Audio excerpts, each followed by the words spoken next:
When the woman in the navy blue uniform began speaking fluent Mandarin, the silence in the Chinese embassy's conference room became so thick you could almost cut it with a knife. But that transformation was still hours away. At that moment, 7 o'clock on a gray Tuesday morning in Sao Paulo, Vera Santana was simply pushing a cleaning cart through the mirrored hallways of the 12th floor of the Copacabana building downtown. Her calloused hands gripped the broom handle with their usual precision, but her shoulders bore the invisible weight of yet another humiliation. Incompetent. The word still echoed in her mind like a persistent drone. That's what the HR manager of the consulting firm where she had worked for 3 years had called her the day before in front of all her colleagues. The reason? She had dared to suggest an improvement in the process of attending to international clients based on her personal experience. The response had been a sarcastic laugh and the phrase that haunted her, "Vera, you're a cleaner. Leave the ideas to those who know what they're doing." The next morning, she didn't go back to work. Not because she had been fired.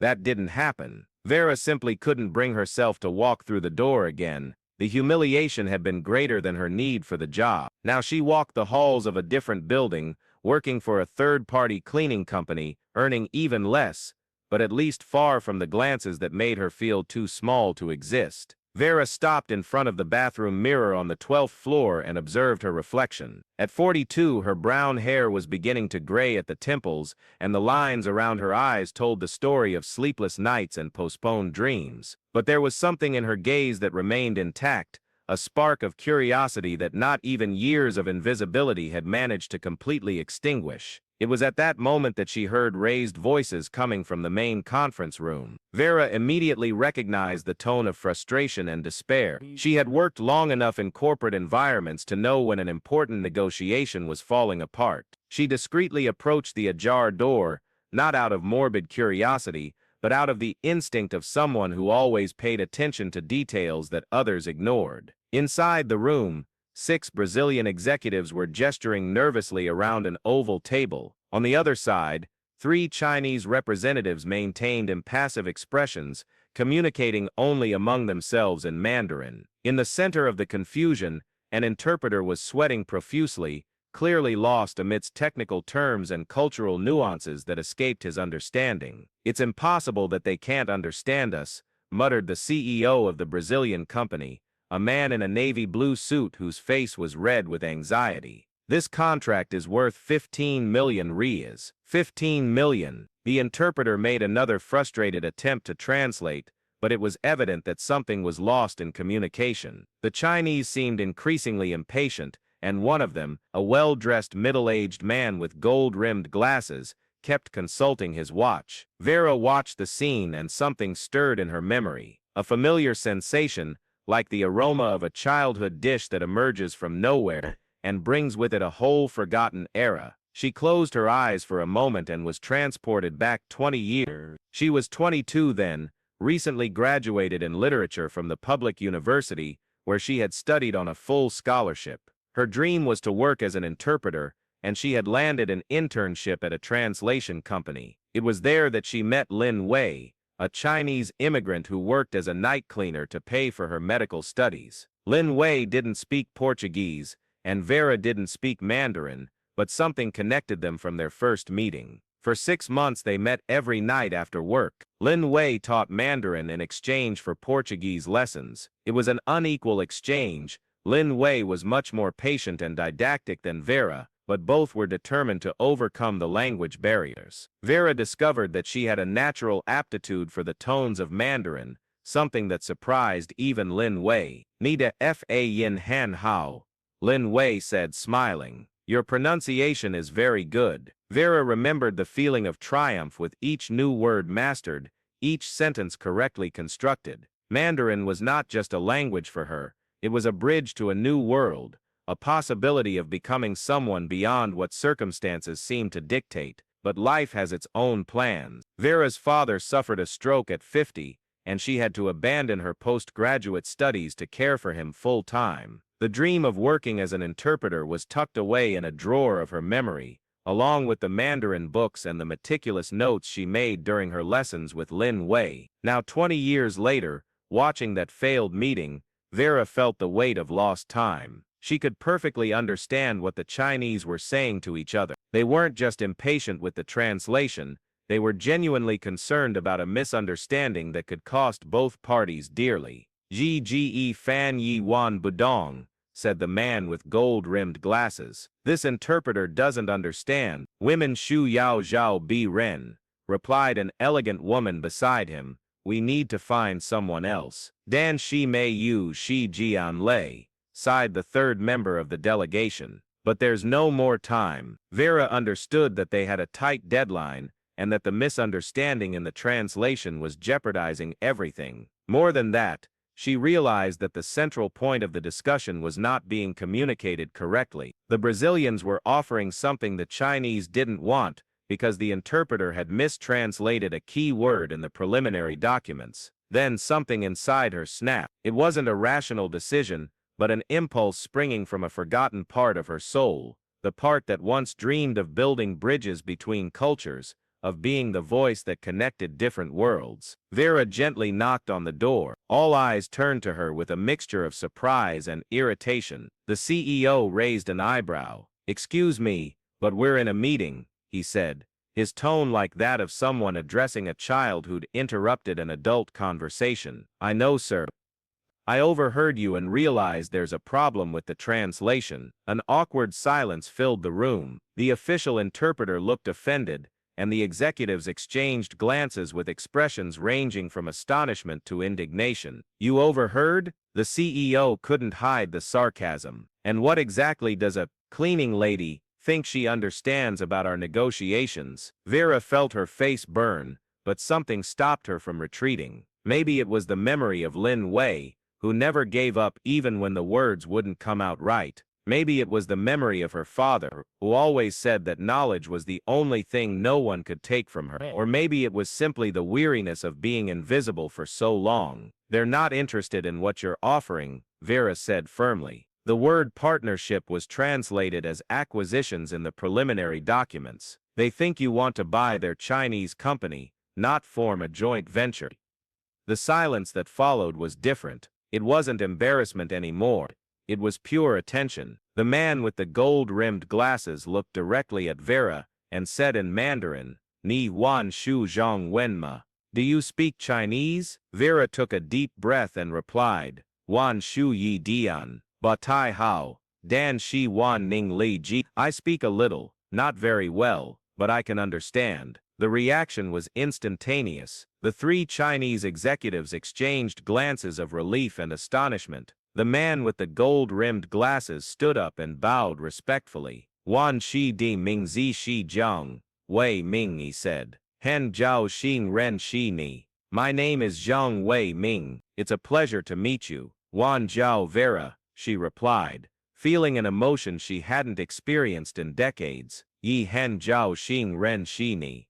"My name is Vera. It's a pleasure to meet you too." What happened next was one of the most surreal experiences of Vera's life. The Brazilian executives, still in shock, invited her to sit at the table. For the next 2 hours, she served as a bridge between two worlds, translating not only words but intentions, feelings, and cultural nuances that the official interpreter had completely missed. She learned that Zhang Wei Ming was the CEO of a technology company based in Shenzhen, specializing in solar energy solutions. He had come to Brazil not for a simple business transaction, but in search of a genuine partnership that could benefit both countries. His company was particularly interested in bringing clean technology to rural Brazilian communities, something that resonated deeply with Zhang's personal values. During the conversation, Vera noticed Zhang carrying a photograph in his wallet, a girl of about 8 years old playing in a park. When he noticed her looking, he explained in Mandarin, "This is my granddaughter, Li Hua. She lives in a small town in Yunnan province, where there's still no reliable electricity. Everything I do is thinking about the future she will have." Vera translated his words for the Brazilians, but added something that hadn't been said.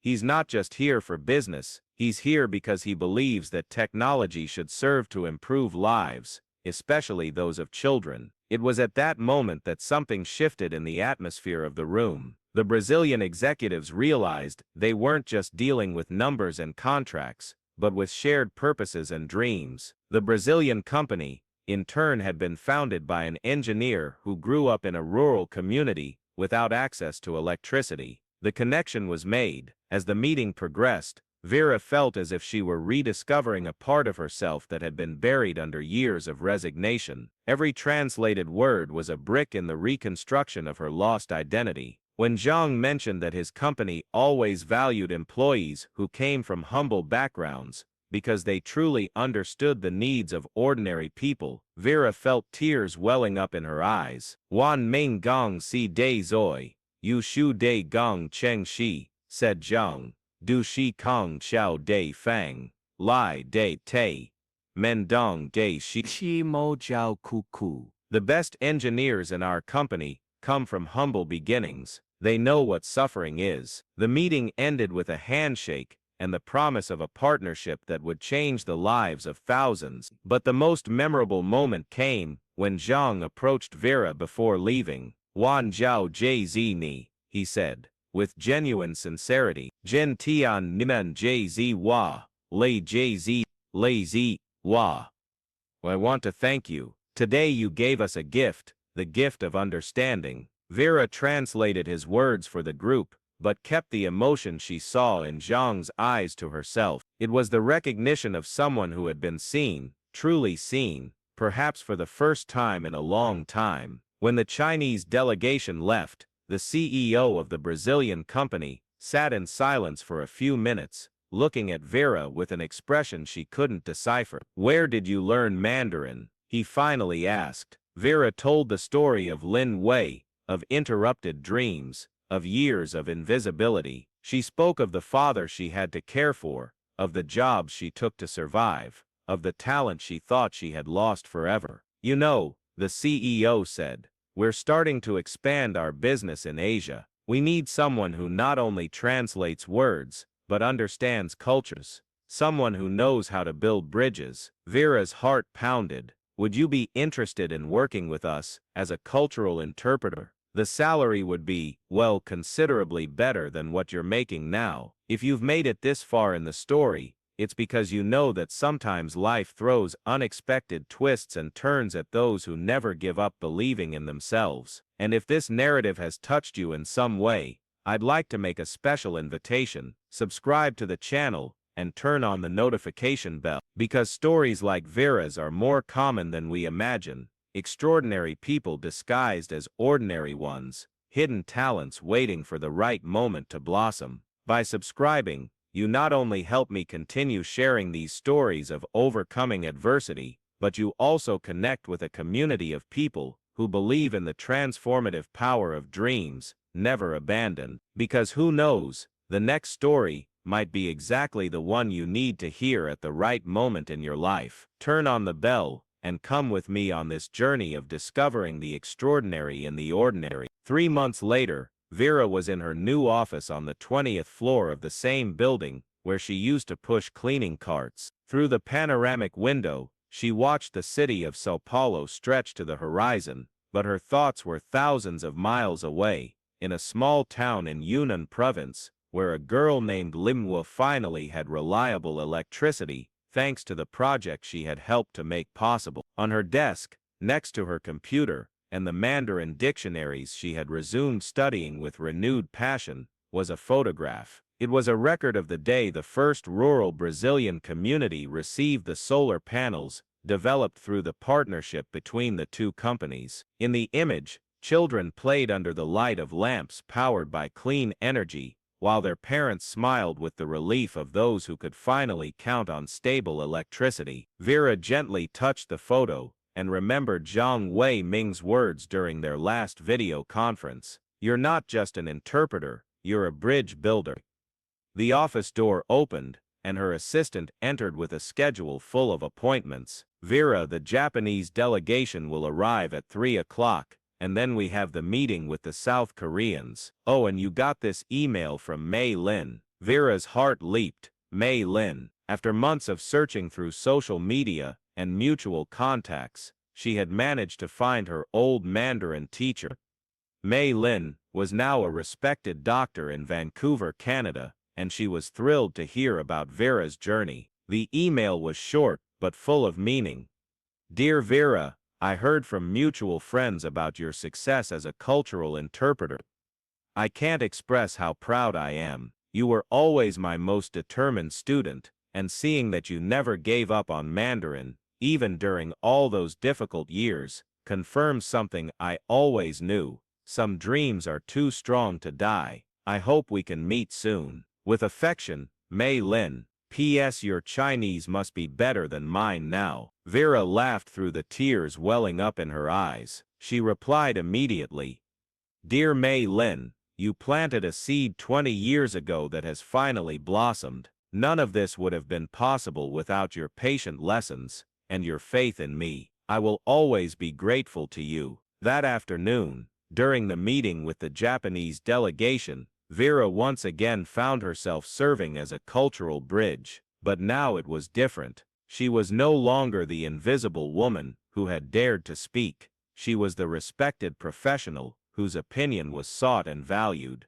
When the leader of the Japanese delegation mentioned the importance of finding partners who understood not only the language, but the soul of a culture, Vera knew she had found her place in the world. At the end of the day, as she organized the documents on her desk, Vera reflected on the journey that had brought her there. It hadn't been a linear path. It had been made of interruptions, detours, and long periods of apparent stagnation. But every experience, every humiliation, every moment of invisibility had contributed to forming the professional she was today. The woman who cleaned offices knew the importance of the dignity of work. The daughter, who had cared for a sick father, understood the value of patience and compassion. The person who had been underestimated knew how to recognize and value the hidden potential in others.